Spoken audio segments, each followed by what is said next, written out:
Hey, Jonathan. Hey, great to see you.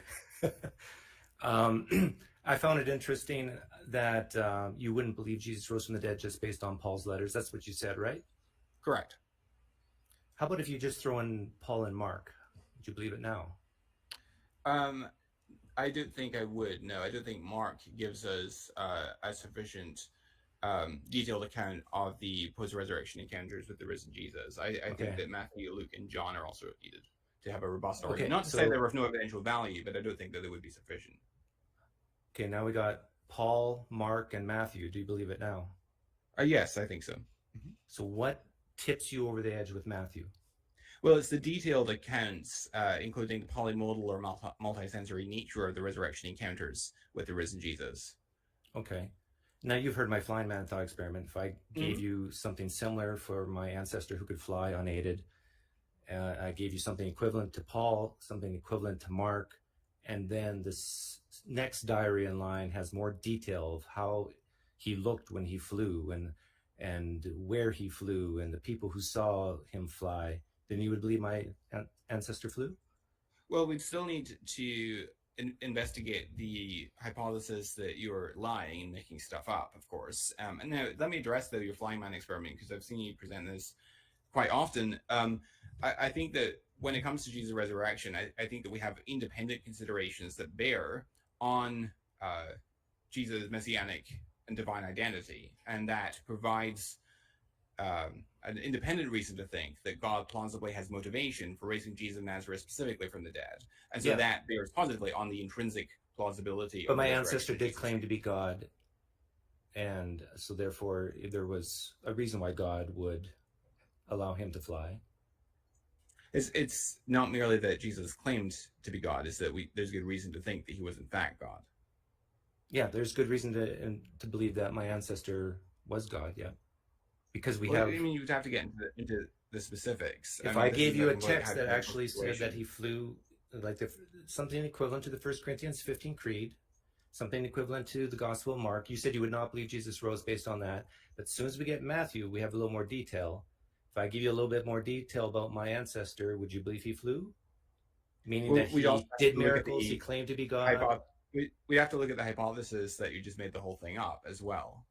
Okay, how would you rule out that Matthew didn't make up some of this stuff? Well, we need to look at the various lines of evidence that support the sincerity of the apostles, including the context of persecution, the use of women as the chief discoverers of the empty tomb, which is surprising if they're just making stuff up. Why even use the women, of course, if you're making something up, because you're involving additional conspiracies. Okay, let's take these one at a time. If I told you that my ancestor flew in front of women first, it was only women who saw him fly first, would you think it's more likely he flew? Well, we have to look at the reason why the testimony of the women carries evidential value in Jesus' case is because in the patriarchal society that was ancient Israel, the testimony of a woman was not highly regarded. Yeah, same here with my ancestor. Witness. And so that carries evidential value if you're making something up, that's not a good apologetic move. But it was same with my ancestor. So you're basically just setting up flew. You're basically just setting up a situation that parallels. Yeah.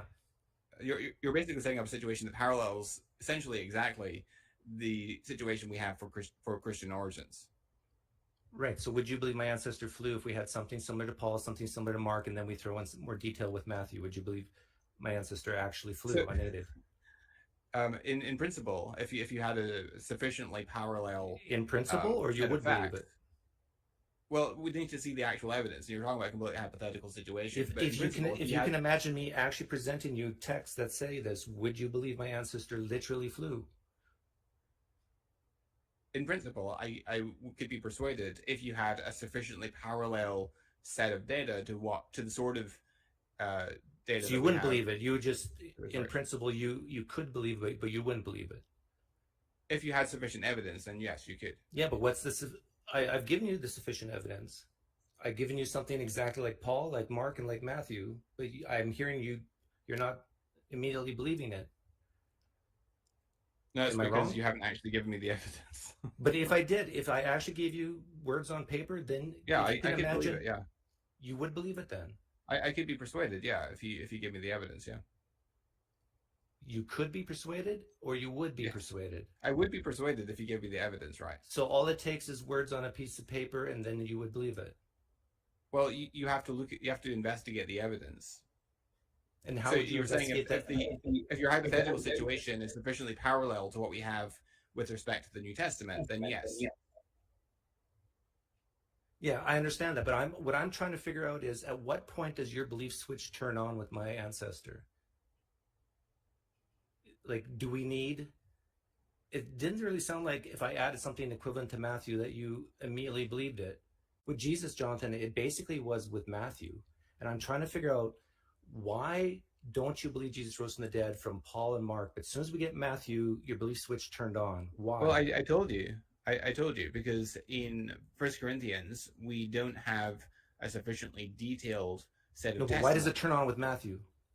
Well, here we have a more detailed description of the sort of appearances that was involved. Can something be detailed and be false? Yes. How did you figure out that the detail in Matthew wasn't false, or more likely to be false? Because, as I said, we look at the sincerity and so we look at whether they were sincere, and we look at whether they were lying. And if they're neither lying nor honestly mistaken, then that favors the hypothesis that they were in fact. How did you figure out that Matthew was sincere? Well, we look at the context of persecution. We look at the use of women as the chief discarders of the empty tomb, which is found in all four Gospels. The fact that the Gospels are willing to use. The first thing you said was persecution. How do you know Matthew was persecuted? Well, we've got the context of persecution, that the early apostolic leaders were persecuted, and so the apostles and those who were the first evangelists who wrote the Gospels and informed the Gospel accounts were. But Matthew put you over the edge. How do you know Matthew, who wrote the Gospel of Matthew, was sincere? I was just saying, because of the context of persecution, the apostles took tremendous risks, voluntarily enduring sufferings and persecutions for centuries. Is the persecution thing like, can you imagine a case where there was zero persecution? Would your whole belief that Jesus rose from the dead be gone? It would significantly reduce the argument for the. Okay, so this is an important issue.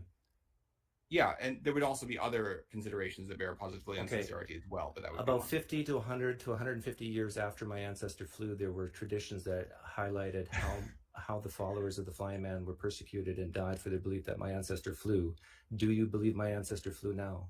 Again, you're just trying to create this same scenario that we have for Christianity. Yeah. Imagine. Use your imagination. No fooling at all. That's exactly that. This is exactly what I'm doing. I'm all my cards on the table. If I presented you with traditional texts dated 50 to 150 years after my ancestor flew that said that the followers of the flying man were persecuted and died for their belief that my ancestor flew, would you be more likely to believe my ancestor literally flew? I don't want to put words in his mouth. Okay, all right, yeah. I thought you would. Yes. Yeah. Okay. And now, what if I told you my ancestor didn't fly, but we still have everything, all these texts that said he did? How would you explain that? And even the text that says that the followers were persecuted. How would you explain that? Well, again, that? we need to look at the evidence.